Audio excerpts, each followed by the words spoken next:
What is up, everyone? Welcome back to my channel. I'm financial coach Jess, and in today's video I'm going to be explaining the 4 wealth builders of investing in real estate and answering the question, why real estate? In this video right here, I talk about our 7 income streams and the 2 that we were going to be adding in the year 2021. One was YouTube AdSense, which we just added in January, and the other is real estate. Adding real estate to our income streams in 2021 will bring our total to 9. So if you want to learn about the rest of our income streams, make sure you watch that video after this video here. Investing in real estate is really a very logical next step for us in terms of increasing our streams of income for 3 main reasons.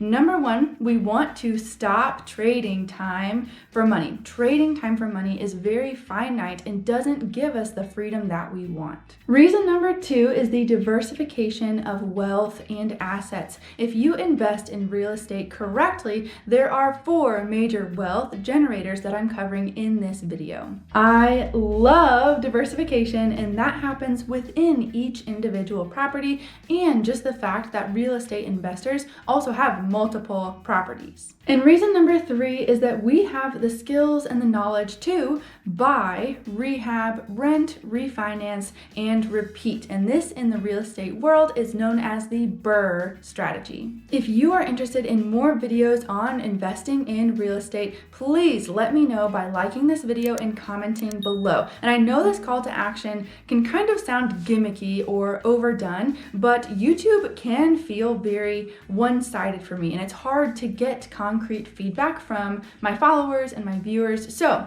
what you say and what you like really does influence what I make, and I want to make, of course, the most valuable content for you guys. Wealth builder number 1 is monthly cash flow, and this is probably the most obvious wealth builder. Monthly cash flow is all of the net profit left over after everything on the property has been paid. This includes very tangible things like the mortgage, the utilities, taxes, insurance, repairs, and maintenance, but it also includes future sinking funds like vacancy, a new roof, a new HVAC system. A lot of people get very hung up on cash flow because they want to ask the question, well, what is a good amount of cash flow? They want to just look at a property, see how much cash flow it has each month, and determine, yes, this is a good amount of cash flow, or no, this is a bad amount.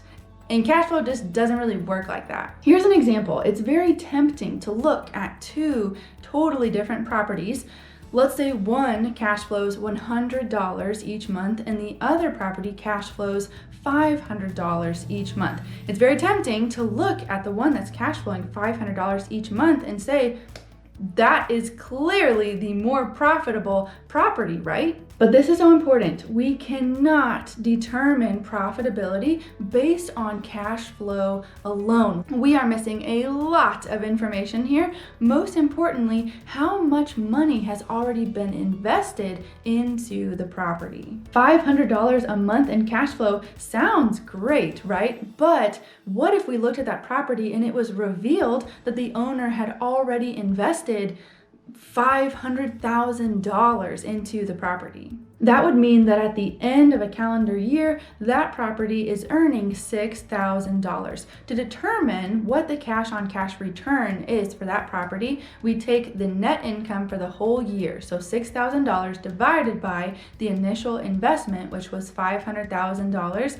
And that gives us a cash on cash return of 1.2%. 1.2% cash on cash return is horrific. It's actually so bad. It's technically a negative return after you take inflation into account. So weird, right? This person that is quote unquote making $500 a month is actually losing money because the cash on cash return is so minuscule compared to how much they've already invested. Going back to the property that's cash flowing $100 a month, let's say that the owner invested $5,000 $1,000 into that property. We do the same equation. Net income after 1 year on this property is $1,200. $1,200 divided by 5,000 is a 24% cash on cash ROI. That's really good. To put it in perspective, the stock market's average return is around 10 to 11%, but after inflation, it's closer to like 7 to 8%. It's very counterintuitive to look at the cash flow and not make assumptions about the property. You cannot determine if a property is profitable by the cash flow alone. You have to take into consideration a lot of other things. Wealth builder number 2 is property appreciation. So property appreciation just refers to the increase in the value of a property over a period of time. There are 2 different types of appreciation. The first one is natural appreciation. So I think about my grandma's house when it was built for like $15,000, I think. 60 years later today, it's worth right around $100,000, and that is due to natural appreciation. This kind of appreciation is driven by the market, supply and demand, the natural migration of people, inflation, those kinds of things. The second type of appreciation is called forced appreciation.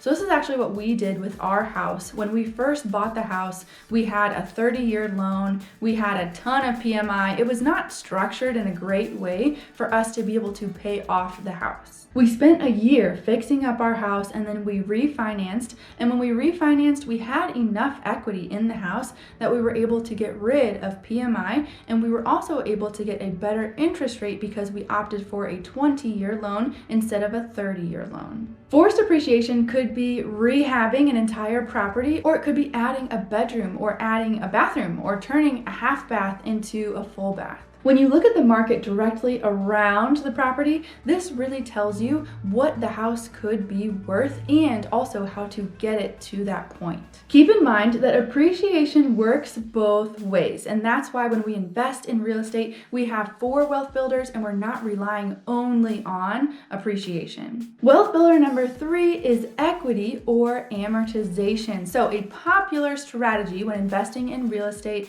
is called buy and hold. I know things like HGTV really glorify the buy, flip, and sell model, but it totally misses out on this specific wealth generator, because when you buy and hold a property, your tenant, when they pay you their rent each month, that rent payment is going toward the mortgage. And when your mortgage is paid, that equity starts to build up in your house, and you can use that equity when you sell the house. That wealth will be yours, or you can use it to refinance and pull the money out. Basically, in addition to cash flow and appreciation, you're also getting your loan paid down each month by your tenant. Wealth builder number 4 are tax advantages. There are so many tax breaks and tax benefits that are available to landlords and real estate investors because the government wants to incentivize us to continue to provide housing within our communities. A few of these might look like tax deductions as business expenses, depreciation, so the cost of the rental property can be deducted over time. Investors also pay capital gains tax as opposed to income tax or self-employment tax. Here's the thing though, taxes are going to look different for you depending on where you live and what kind of real estate investing you do. So I don't want to get you too caught up in the weeds of what specific tax deductions and benefits there are. I want you just to be more so aware of the notion that tax benefits and tax advantages are available for real estate investors. As I said in the beginning, I love diversification, and I love the diversification that real estate investing provides. I am so excited to be adding this as an income stream in 2021 in our pursuit of retiring early. If you got value here today, don't forget to like this video and comment below that you want to see more videos on real estate investing. I'll see you guys in the next one.